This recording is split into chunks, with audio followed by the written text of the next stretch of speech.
হাওড়া জেলার সাঁকরাইল শিল্পাঞ্চল ধুলাগড়ে ভয়াবহ আগুন। 5 ঘন্টা হয়ে গেল এখনও আগুন নেভেনি।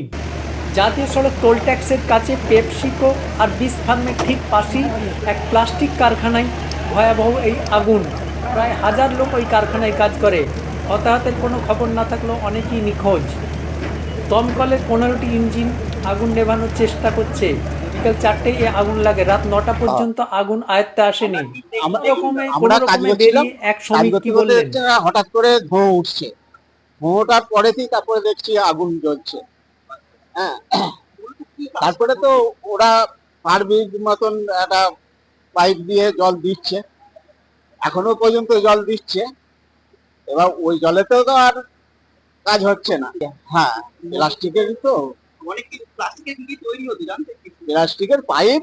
আর ওটা হচ্ছে প্লাস্টিকের ক্যারি ব্যাগ, তারপর দানা এসব তৈরি হচ্ছে। তারপরে দেখছি কতটা ভয়াবহ আগুন, দেখছে প্রচুর প্রচুর ভয় লাগবে না। আগুন দেখা যায়, আগুন তো আমরা সামনাসামনি তো আমরা দেখি না, আমরা এই প্রথম দেখছি। হ্যাঁ, হাত লাগাচ্ছে, এটা লাগাবে আমাদের। হ্যাঁ, সব ছুটি দেওয়া হয়ে গেছে। দমকল এসছে, আগুন নেভানোর কাজ করছে। হ্যাঁ, আমি এই কারখানাতেই কাজ করি। আপনার নাম দাদা? অশোক দাস। অসাবধান না অন্তর্ঘাত, উত্তর খুঁজছে প্রশাসন।